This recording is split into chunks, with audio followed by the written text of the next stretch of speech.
Joining us now for our big close-up interview is International Affairs Advisor to Prime Minister Bibi Netanyahu, Caroline Glick. It is great to have you with us. We certainly appreciate your time tonight. A two-part question, Caroline. Number one, how does the strike fundamentally alter the power dynamics in the Middle East? And I guess the backup part of that question would be, could Iranian leaders finally accept the fact that they're not going to get a nuclear weapon? Well, thanks. That's a very important question. Thanks for having me, Kevin. Look, this wasn't just a military operation, a joint U.S.-Israeli military operation. It was a pivot point for civilization's battle against barbarism. And for 46 years, the Islamic regime in Iran has been making advances for barbarism, terrorism throughout the globe. It built proxy armies all around Israel of its terror forces while building its nuclear weapons program and its ballistic missiles arsenal.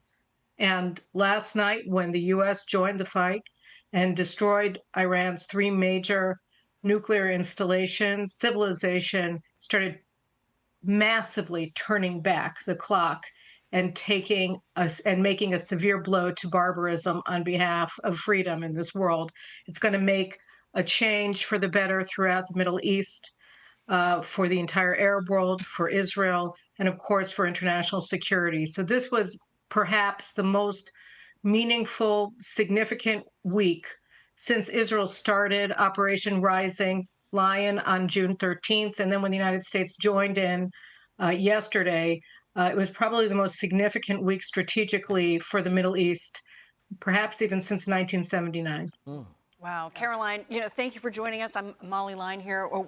As we mentioned earlier, President Trump has questioned why there shouldn't be regime change in Iran. And Senator Lindsey Graham earlier today said that Israel is pushing for it. Watch. So I talked to Bibi just a few minutes ago. He wanted me to urge the Iranian people to end this madness. Take this regime down and have a better life for yourselves. And second, he wanted me to tell the American people, Israel's not going to live this way anymore. They're not going to live under threat from Iran anymore. Now, there are a lot of reports that the Ayatollah is hiding in a bunker, that he has already picked his own potential replacement. Caroline, is regime change, a real possibility in Iran? Look, I think what we've done, we have two goals for our operation. One was to end the nuclear threat emanating from Iran by destroying its nuclear installations. That's largely been concluded, both as a result of the work that we did since June 13th and, of course, the incredible, awesome strike that the United States carried out under President Donald Trump yesterday. But the second one was taking out their ballistic missile arsenals and their capacity to build them, their industrial capacity to build them, as well as their launchers. And we're working very steadily towards accomplishing that goal as well, quickly, much quicker than we thought we would be able to accomplish it. Those two missions are our missions, but we believe that by accomplishing those missions, we're setting the conditions for the Iranian people to take up the mission that they actually took on themselves very early after the Islamic Revolution, which is to overthrow it.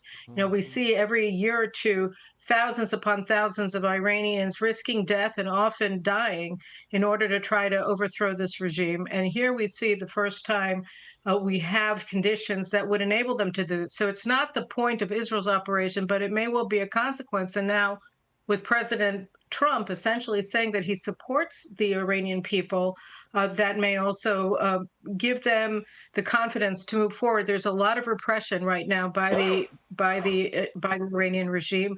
They're arresting thousands of people for social media posts. I know that they've arrested several foreigners to try to blackmail Western countries, and they want to execute political prisoners. So when you look at these kinds of things, there's a lot of reason for Iranians to fear the regime today, just as they have for 46 years. But I think that the conditions today, as a result of the near accomplishment of both of the missions that we set out to accomplish, that the regime has never been weaker. Caroline, as you very well know, the UN Security Council called an emergency meeting today in response to the strikes last night. Usual actors, Russia and China, and even the UN Secretary General this time used the opportunity to condemn the strikes. Listen. Russia condemns in the most decisive terms the irresponsible, dangerous, and provocative actions committed by the USA. The actions of the United States seriously violate the purposes and principles of the UN Charter. Give peace a chance.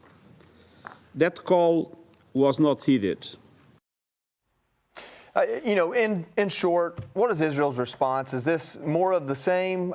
Is it consequential at all? Look, I mean, Antonio Guterres could barely even issue a serious condemnation of the October 7th slaughter of our people in 2023. So it's not surprising that he would blame the United States for not lying on its back and allowing Iran to acquire nuclear weapons. This is the best chance that peace has gotten. Taking out Iran's nuclear installations, destroying their aspirations to become a nuclear armed state. That's the best chance that peace has for breaking out in the Middle East and probably has had ever in the modern era. So I would say that he has everything backwards, and we're not surprised because the UN, particularly under Guterres, but we've seen it unfortunately, from Israel's perspective for decades, they always have everything backwards. Caroline, Katie Pavlich here. It's great to see you. You know, the scenes of these direct hits of ballistic missiles in Tel Aviv and other parts of Israel are absolutely horrific. That continues. We saw the retaliation last night after the strikes on the nuclear sites by the U.S. So what is Israel's plan now in terms of keeping up the fight against Iran, and what is the strategy moving forward to keep the pressure on them so that you're not seeing more of those scenes inside of Israel? Well, we've been, like I said, one of the two objectives is to destroy their ballistic missile program, not just their arsenal, but their industrial capacity, and also, most importantly, from the perspective of the footage that you're seeing from Tel Aviv and throughout the country, of the destruction that they're causing with these ballistic missiles, is also to go after the launchers, because if they don't have launchers, they can't launch the missiles. And so we've gotten a very large chunk of their launchers taken out, destroyed. And we're continuing to hunt them down and destroy them, sometimes with missiles already attached to them and about to launch to Israel. Sometimes we just see them on the trucks that are moving them around, and we bomb them that way. But the launchers are a key objective of this operation, and we're accomplishing our objectives. And the other thing I would just add is when you look at the scenes of destruction in Israel from Iran's ballistic missiles, you just have to think what would have happened if, God forbid, they had acquired those nuclear weapons that they've so been seeking for so long, and they were on the verge of acquiring before we launched Operation Rising Lion, on June 13th. Yeah, just imagine. You can only imagine. Caroline Glick, thank you so much for your time tonight. We certainly appreciate your input, and best of luck to you. Obviously, so much looking forward to having you again sometime. Hey, Sean Hannity here. Hey, click here to subscribe to Fox News YouTube page and catch our hottest interviews and most compelling analysis. You will not get it anywhere else.